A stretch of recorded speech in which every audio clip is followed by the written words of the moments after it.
En este próximo vídeo vamos a trabajar los conceptos de autoinductancia e inductancia mutua.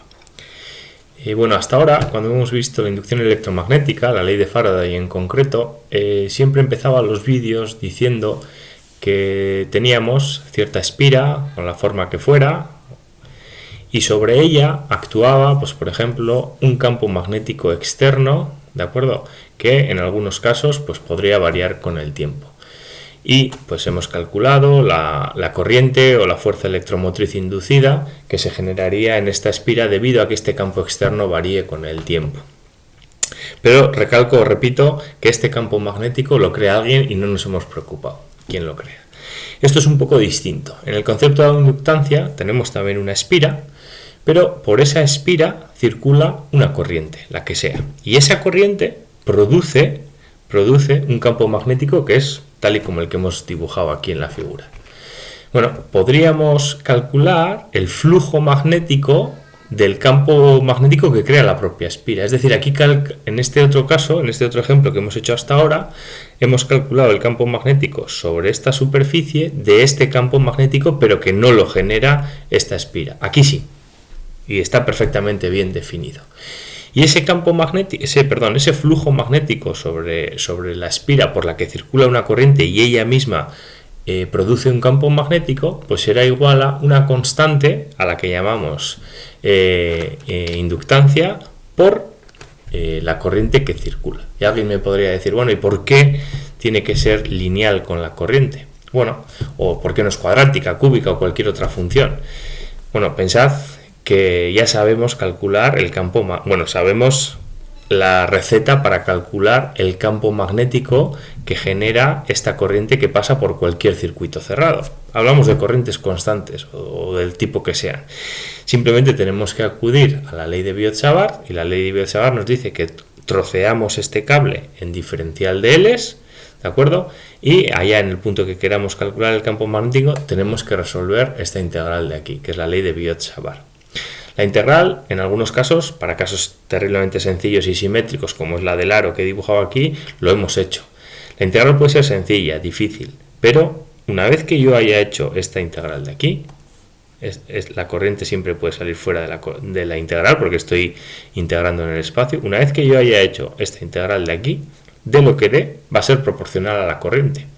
Si el campo magnético que genera cualquier tipo de circuito es proporcional a la corriente, obviamente el flujo, que es el campo magnético S por el área que sea que define el contorno del circuito, también va a ser proporcional ahí. Aquí he puesto más o menos igual porque en teoría tendría que hacer una integral si B no fuera uniforme, en el caso más general. Me es igual, estamos integrando en el espacio. Si está phi va a ser proporcional ahí. Bueno, pues escribir esto es simplemente decir eso, que el flujo magnético sobre esta espira o sobre cualquier espira por la que circula una corriente y ella misma genera un campo magnético será un número que dependerá de la forma que tenga esa espira por la corriente. L, como decía, o la inductancia, será un número que dependerá de la forma o de la geometría que tenga nuestra espira. A veces, en los casos más sencillos, como haremos a continuación en otro vídeo, en el caso de un solenoide o en el caso de que el cable tenga forma de toroide, seremos incluso capaces de calcularla. Otras veces nos vendrá dada, nos da igual, es un escalar. ¿De acuerdo? Sus unidades en el sistema internacional son los Henry, son Tesla metro cuadrado partido por amperio.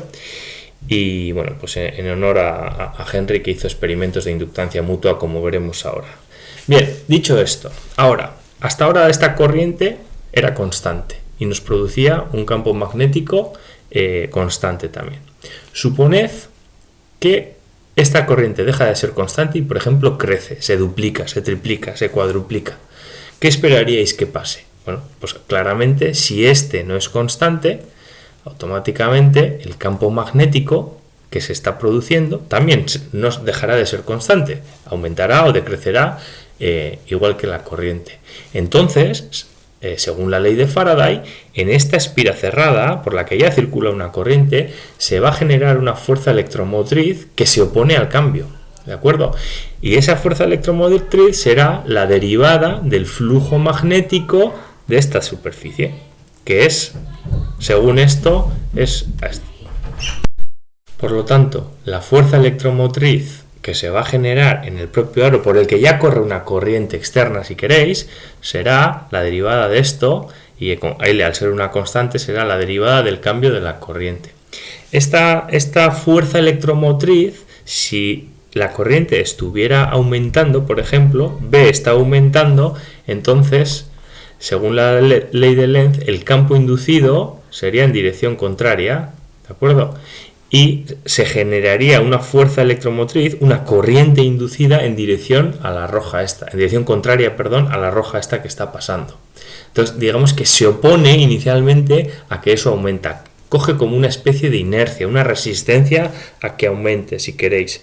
Entonces, al final, la corriente neta total será la suma de las dos. Esto no quiere decir que haya dos corrientes, unos electrones yendo en esta dirección y otros electrones yendo en dirección contraria. Pero sí quiere decir que la corriente total no va a ser simplemente esta corriente que viene a la espira, sino la suma de esta y la que se produce en dirección contraria, que es esta de aquí. ¿De acuerdo? Sí, bueno, eso es importante.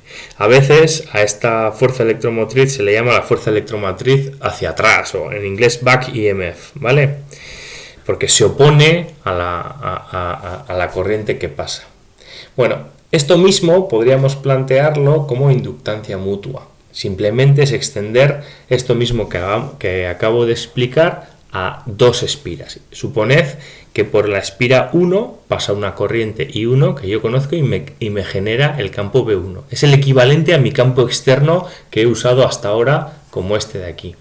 Ese campo externo, ¿de acuerdo?, atraviesa otro solenoide, otra espira, otro inductor, si queréis, ¿de acuerdo? Entonces, ¿cuál va a ser la fuerza electromotriz inducida sobre este solenoide? Bueno, pues va a ser la derivada del flujo sobre este solenoide que genera el 1.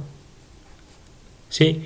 Y eso, si lo definimos así, aquí tengo que hacer referencia, la constante de inducción, la inductancia, tiene que hacer referencia a el flujo está siendo calculado sobre 2 producido por 1. De aquí que tenga estos índices de aquí. Pero la corriente la genera el conductor número 1, ¿de acuerdo? Entonces, el flujo magnético que crea B1 sobre 2 será este y la fuerza electromotriz será su derivada, ¿de acuerdo? Lo que hemos escrito aquí. También podría plantear la pregunta al revés. Suponed que la corriente pasa por el 2 y quiero saber la fuerza electromotriz sobre el inductor 1. Bueno, pues eso es lo mismo que la derivada respecto del tiempo del flujo que crea el campo magnético de B2, que no está aquí dibujado, sobre B1, ¿de acuerdo?